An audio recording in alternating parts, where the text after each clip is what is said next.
April 20th, 1918. In the skies over northern France, Allied and German fighter aircraft are locked in a ferocious dogfight. One of the contenders in this aerial battle is the legendary German ace Manfred von Richthofen, the Red Baron.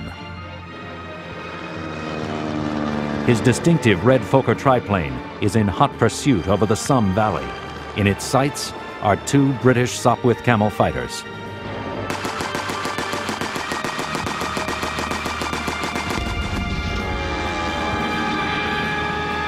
First one and then the second are swiftly eliminated by the deadly marksman. They are the 79th and 80th kills of the Red Baron's career. Below, the Germans are engaged in a final massive offensive to end the First World War. German troops and supplies pour into the Somme Valley in northeastern France.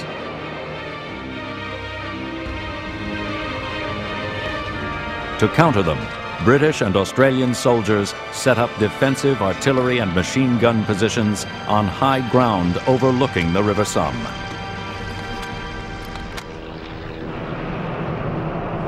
Part of their job is to watch out for German reconnaissance planes. Both armies need to know the position of each other's forces. This vital intelligence can only be gathered properly from the air. Protecting German reconnaissance flights, Manfred von Richthofen, Germany's greatest ace, has brought his feared flying circus up to the front. Opposing them are Royal Air Force squadrons flying the Sopwith Camel, one of the nimblest fighters ever built. Both sides are flying airplanes vastly more advanced than the primitive machines at the outset of the First World War. Back then, in 1914, the fragile air forces of Europe's opposing nations were little more than a sideshow. But after 4 years of rapid innovation, the first fighter airplanes were now efficient killing machines. And their pilots celebrated Knights of the Air. The cost was horrific. Thousands of airmen burned bright but died young. The most famous and feared of all was Manfred von Richthofen. Now, in April 1918, with 80 kills to his name, von Richthofen is due to go home on leave. But his final day of active duty will end in death, clouded by mystery and controversy. Only now has new evidence surfaced that may answer the question that has persisted for more than 80 years. Who killed the Red Baron? Up next on Nova.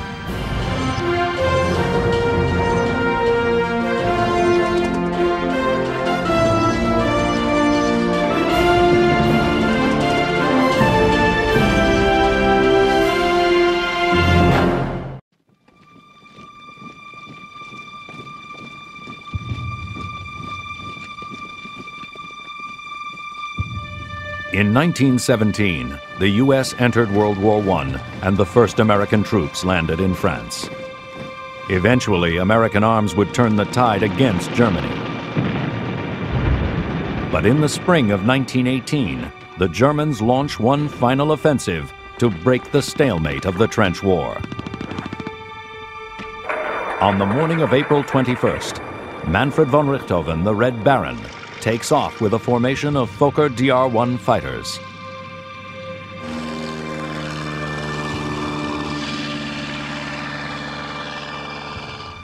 Meanwhile, a British Royal Air Force patrol of Sopwith Camel fighters is climbing high over the front lines. A dogfight begins, and Allied troops in the trenches below see a Sopwith Camel break away, chased by a distinctive red Fokker triplane. The Red Baron pursues his quarry, piloted by Lieutenant Wilfred May, deep into Allied territory. But as the Baron prepares to strike, a second Camel piloted by Captain Roy Brown dives steeply to intercept him. Bursts of machine gun fire from ground and air erupt across the Somme Valley. But instead of Lieutenant May spinning to his death, It is the red triplane that has plummeted from the sky.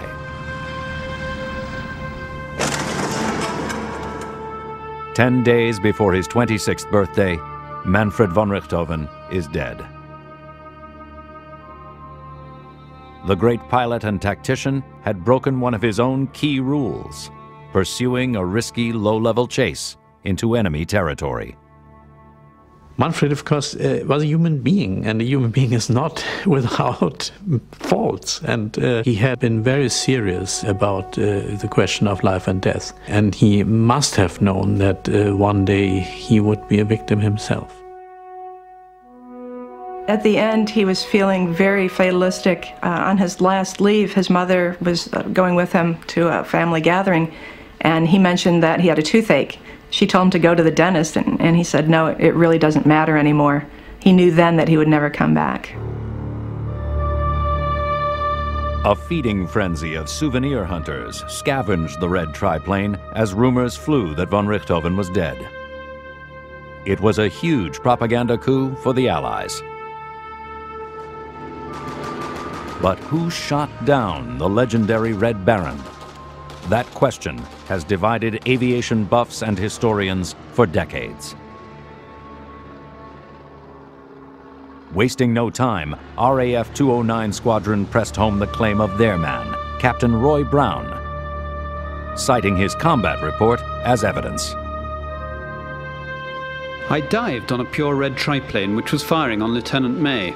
I got a long burst into him and he went down vertical and was observed to crash by Lieutenant May. My dad was totally convinced to his dying day that Roy Brown was the person that shot down the Red Baron. He never wavered from that, nor did he have any facts to tell him any different from that. For his daring attack on von Richthofen's tail, Captain Roy Brown was officially credited by the Board of Inquiry with the famous kill. The Canadian airman became celebrated as the pilot who shot down the Red Baron. But there were dissenting voices. Several Australian gunners claimed to have brought down the triplane when they fired on it from the Molencourt Ridge overlooking the River Somme. On the day of his death, several medical officers examined von Richthofen's body. The Baron had been killed by a single .303 bullet that entered below the right armpit and passed forward and up through his chest, emerging just below the left nipple.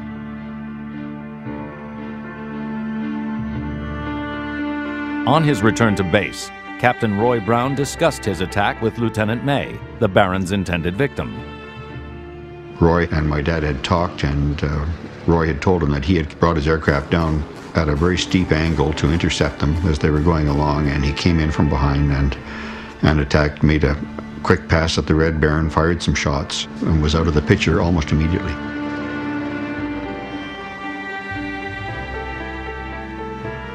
The crucial question that has perplexed investigators is whether Captain Brown, attacking from above and behind, could have fired the fatal shot.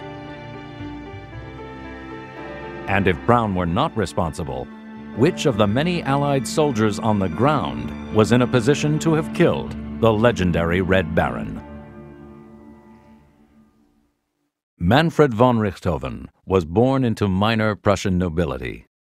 His father was a cavalry officer, and young Manfred inherited the hunter's appetite and instinct. He had a very happy youth. He was athletic, he was strong, he was joyful, and he very much liked shooting, riding, swimming, all what young boys do. His father used to take him hunting as a small boy, and he was very successful even as a child. His sister once said that he had the eyes of an eagle. His destiny seemed clear. He would join the Imperial German Army, where his athleticism and horsemanship would lead him into the cavalry. When the Great War began, the traditional role for cavalry was reconnaissance. But a new war demanded new tactics. Stalemate between the trenches and miles of barbed wire soon made mounted troops obsolete. So the new technology of aviation took on the vital role of spotting enemy trenches, artillery, and troop movements. Aircraft became the eyes and ears of battle. There were scouting pilots, and of course there was some reticence from high command, especially from the old cavalry officers, that aircraft would be of any use whatsoever, and they were very much seen as something experimental, something fancy, and we'll stick with the tradition, thank you very much. But in only the second month of the war, air reconnaissance revealed the hidden direction of the German advance on Paris. The early air forces had proved their worth.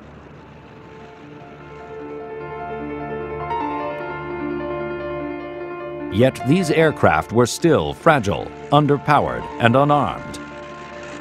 Pilots and observers took to the skies, brandishing rifles and service revolvers. The aerial arms race was about to begin. As they tended to meet aircraft in the air more often, these pilots and observers decided to take upon themselves to have a pop. As a soldier, it was a natural thing to do, to try and shoot at your enemy, who, after all, is the opposing side and you are supposed to be killing.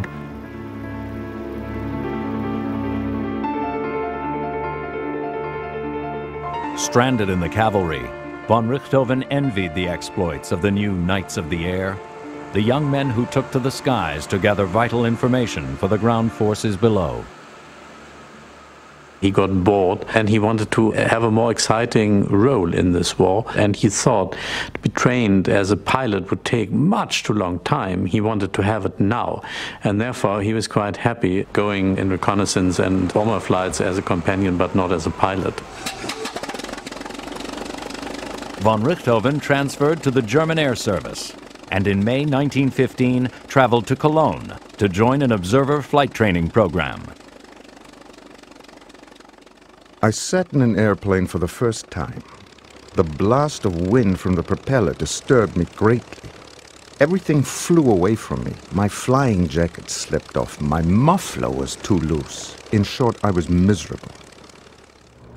It was an unpromising debut, but von Richthofen would soon get the chance to show his true talents, his hunter's instinct and deadly marksmanship.